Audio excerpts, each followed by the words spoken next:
Good afternoon. Thank you all for being here, and my thanks to our distinguished guests for taking part. I think I'm going to ask the professor to start, because we've been focused on the North American economy for a long time here, and I know Mr. Forbes has lots of observations to make, but I'm wondering what you think of this shifting economy, if that's the right term, and perhaps also give us some perspective as to how the worldwide recession, as it's been described, how worldwide it has been and how it has affected Asia, and how from Asia people are looking at North America these days. Well, I think I'm lucky that this panel is taking place after the brilliant panel by Rico Hizon and Pam Woodall, because you got a tremendous number of statistics on the rise of China and India. But I'm going to put it against a much larger historical backdrop so that you understand that this shift of power is not a freak. Because if you look back over the last 2,000 years, from the year 1 to the year 1820, the two largest economies in the world were consistently China and India. And it's only in the 19th century that Europe took off, and in the 20th century, America took off. So that's why if by 2050, as Goldman Sachs predicts, the number one economy in the world will be China, the number two economy in the world will be India, number three will be United States of America, and not a single European economy will be among the top 4 or 5. Now that's not a historical aberration. That's a return to the historical normal. And it's important to hoist this point in, because people, I sense, in North America and Europe are still somewhat bewildered and surprised at this tremendous economic growth happening in Asia. You say, how can this be so? Well, actually, what you're seeing there is the return to normality. And it's important to understand that this is a very broad-based return of not just economic performance, but socio-economic performance. And if you look at the levels of education that's spreading in the region, right? I mean, Mr. Stockwell Day mentioned that in Sun Yat-sen University, the faculty is 12,000, right? He forgot to mention that Sun Yat-sen University and other universities in Canton, one southern city, have built a satellite campus, okay? Satellite campus outside Guangzhou. In that one satellite campus, you don't have 5,000 students, 10,000 students, or 15,000 students, or 20,000 students. You have 150,000 university students in one satellite campus in one southern Chinese city. Now that's the scale of change in history. It's pretty stunning. Mr. Forbes, are Americans conceding that they're going to be number 3?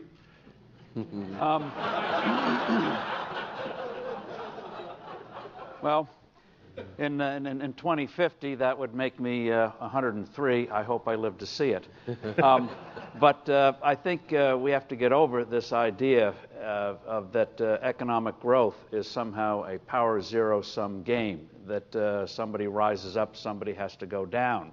I think with proper policies and diplomacy, this is win-win for everyone. And in terms of what's happened in India and China before the 17th, 18th centuries, what is remarkable is not what their size was, but how little progress really was made. I mean, China, if you look at some of the cities they had in the 9th, 10th, 11th centuries, amazing advances. In metallurgy, right up to the 13th, 14th century, amazing advances. Why didn't that lead to a takeoff? Because they did not have, unfortunately, the institutional infrastructures, attitudes that enable sustained economic growth. China isolated itself, India fractured, and it was the West that rose up.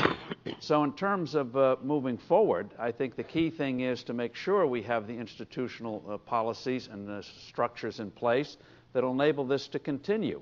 It was the post-World War II structure put in that enabled first Western Europe and Japan to make a rapid recovery from the Second World War. And with the fall of the Berlin Wall, enabled much of the rest of the world to rise up. China made its change in the late 1970s, thanks to Deng Xiaoping visiting Lee Kuan Yew in Singapore and absolutely astonished to see a Chinese city with that much prosperity. He just did not know that existed. He visited other cities. He spent 2 days, I think, with Lee Kuan Yew, going over how are you doing it. And China, in effect, in 1978, started to resume what it was doing until the Japanese invasion of 1937, and that is modernizing its economy. India, as we all know, turned inward after independence. Then starting in the 80s, started to open up a little bit, make some tax reform, but it was the economic crisis of 1991 that put India firmly on the path of economic growth.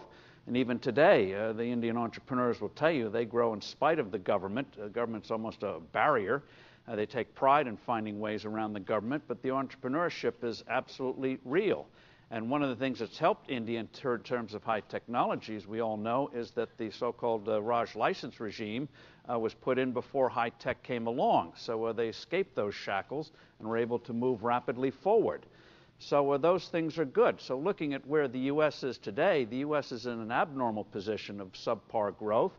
Yes, we're going to grow 3% this year, 3% next year, but given the magnitude of the hit that we took in 2008 and early 2009, we should be growing at least temporarily at 6 to 8% real growth rates. The reason we're not doing it is everything from deliberate weak dollar policy, which is not only bad for the United States, but also disruptive for the rest of the world. Why we're getting in a fight with China over currency, I don't understand. China outsourced its monetary policy to the Federal Reserve in the mid-1990s when it fixed the dollar, the yuan to the dollar. Hong Kong had done it previously. We have very real issues in with China in terms of trade barriers, but the currency thing is a red herring, just as utterly stupid and destructive. Also is the kind of protectionism we saw in the 1970s that led to a decade of stagnation, and a much milder version so far of what we experienced in the 1930s. I think that's going to change, and I'll make a prediction here in terms of the dollar. Yes, it's going to be in crisis for a little while longer, but the fact there is a crisis, I think is going to lead in the next 5 years to a emergence of, once again, the dollar fixed to gold in a modernized Bretton Woods system, and to get some monetary stability around the world so we can focus on growth and not have a redescent into the kind of purgatory and protectionism we saw hideously in the 30s, more mildly in the 1970s. I think you're going to see other changes in the United States in terms of the tax system. That's why I loved Stockwell Day being here. He was key in putting the flat tax in Alberta.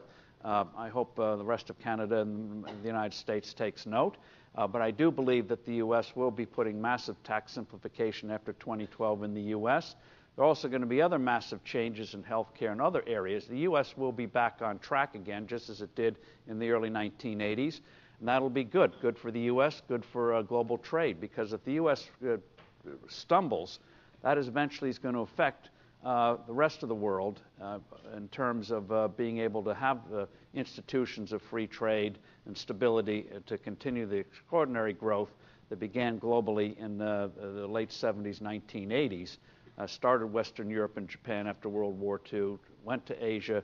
Now it's becoming much more global. You have isolated outposts like North Korea, but those are the true outliers. We're in a period that is just absolutely fabulous, and what we're experiencing now in the U.S. is an aberration. In a few years, we're going to be back on track again, and it's not a power thing, it's going to be a good thing. Good for us and good for everybody else. I want to come back to the idea to find out if we have the capacity in North America to prosper from the growth in China and India. But before that, perhaps I could ask the professor to talk a little bit about those two countries. We hear tremendous things about China. Everybody I know who goes to China is blown away by the advances, how much more modern their cities are becoming. Don't hear nearly as much about India. But how are their economies similar, and how are they different? Well, let me begin by emphasizing that I completely agree with Mr. Steve Forbes when he described the history of the past 1,000 years and where China and India went wrong. And certainly by closing themselves up, by contrast, when the West opened up and had the scientific revolution, the West took off. That was a major